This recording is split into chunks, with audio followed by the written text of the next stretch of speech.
I'll tell you what's crazy. 50-year-old high school chemistry teacher comes into my office. The guy is so broke, he can't pay his own mortgage.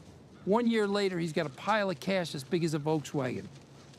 That's crazy. The final episodes of Better Call Saul Season 6 are in full throttle, and Episode 10 titled Nippy is no different, giving us our first full Gene episode and introducing us officially to Jeff, his mom Marion, and his friend who we're just calling Ricky, and showing us the lengths that Gene goes through to fix the problem that he found himself in, and his solution is to entice Jeff with an opportunity to be in the game. And also showing us how Gene will eventually revert back to the Saul Goodman persona. So in this video, I'll be doing a breakdown and reviewing the episode and pointing out references and Easter eggs and overall what I liked and where I think the show would ultimately end up. And if you can leave a like on this video and even consider subscribing to stay up to date with the latest content, it supports the channel and helps with the algorithm, and I'd just appreciate it altogether. So to address the elephant in the room, personally, I did not like the recast of the actor who plays Jeff, and I don't believe this was actually the original plan. I think when the recast happened, maybe, just maybe, there was a rewrite. But then again, I really don't know because the marketing and writing for this show is just on another level, so maybe it was all part of the plan, but that's just me. But in my opinion, the original Jeff had more of a presence in his 3 minutes of screen time at the mall than this Jeff had in the entire episode, but again, that's just me. I also want to point out that the title sequence we got this time, to me, was a very good way to show that we're not following Saul, but instead we're going through the Gene timeline and telling us as an audience that the entire show of Better Call Saul was just Gene reminiscing about his life he had as Saul Goodman. But getting a little bit into the character of Jeff, he's definitely a person who's susceptible to manipulation, as we see twice in this episode. The first time is when we see Gene talk to Jeff about how he knows that he wants to be in the game, and how I read the scene is that Jeff really didn't know what he wanted and Gene manipulated him into that decision because the look of confusion on Jeff's face really confirmed it for me. And plus, when Marion said that back in Albuquerque Jeff fell into a bad crowd, it also lets me know that Jeff is more of a follower. And the second time was when they were going over the plan and Jeff was hesitant on doing the plan, and his friend stepped in and said, "I'll do it." And Jeff immediately said, no,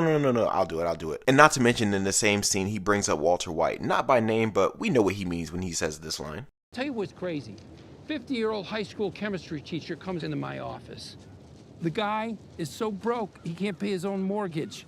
But during this episode with Gene, I like how you see the subtle hints of both Slippin' Jimmy and Saul Goodman shine through, from him back wearing that same ring that Marco gave him, and going through this elaborate plan to find and disable Jeff's mother's scooter while she's on her way back from the store, and he manages to ease her into a sense of security and able to push her all the way home until Jeff arrives. And in this scene with the three at the dinner table, I love how tense it is with Jeff and how in his element Gene feels as he's so confident and smooth. Unlike how he was in the mall, all timid and shy, it's just a really good contrast. And when Jeff and Gene get a moment alone, they show their true colors to each other, and Jeff says that he can make one phone call and no more Saul Goodman, letting us know that it's very much public knowledge that Saul is a wanted man. But Gene tells him that if he was going to call the cops, he would have done it already, and he hasn't because he wants something more than reward money or blackmail. And Gene paints a picture to Jeff about wanting to be in the game and says that he can make it happen for him, and they make a deal that Gene would show Jeff the game, and then after that they're done. And later that night we see Gene go home and immediately listen to the police scanner to see if Jeff told on him or not, and after a few minutes when there's no threat of the police, Gene relaxes and turns off the scanner, now knowing what he's dealing with.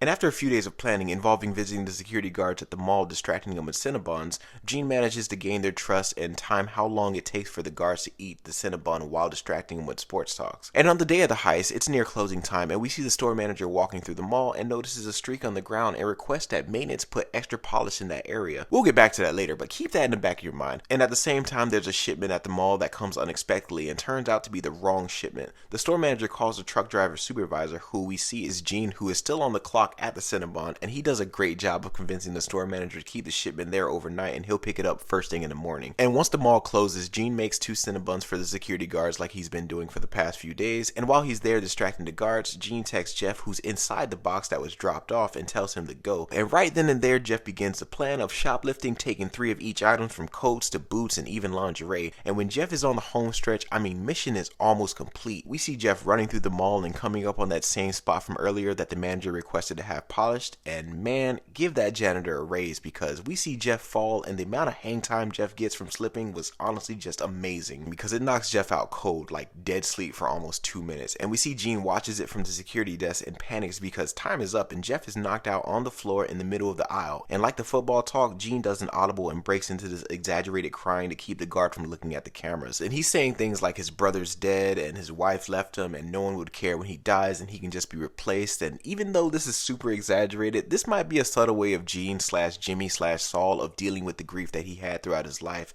and the guard's reaction to this whole situation is just priceless because he's just like, it's gonna be okay, it's fine, because they don't really know each other. The crying works as it does keep the guard distracted long enough for Jeff to regain consciousness and finish the job of putting the stolen goods back into the crate that he came out of, and then after that, he just hangs out into the bathroom until the mall opens, and then he just walks out. Later that morning, back in Jeff's shed, the trio of Gene, Jeff, and Ricky are all looking at their take, and Gene gets real with Jeff and Ricky for a moment and tells them about the consequences of the crime that they committed and calls it mutually assured destruction, meaning if Gene goes down, Jeff is going down with them, and makes it clear that they are not friends and not to come back for more, effectively ending their business with each other. But again, with the Jeff, the look that he gives says the complete opposite. And when Gene gets ready to go, he has a talk with Marion, and she tells him about how Jeff trusts him and looks up to him and how he fell into the wrong crowd back in Albuquerque. And then Marion asks about Nippy, the dog that we see in the flyer at the beginning of the episode, and Gene says that the dog was actually kept with the family, and after all that, it was a happy ending. Ending the episode with the same words in the season 6 mid-season finale post-credit scene. After all that,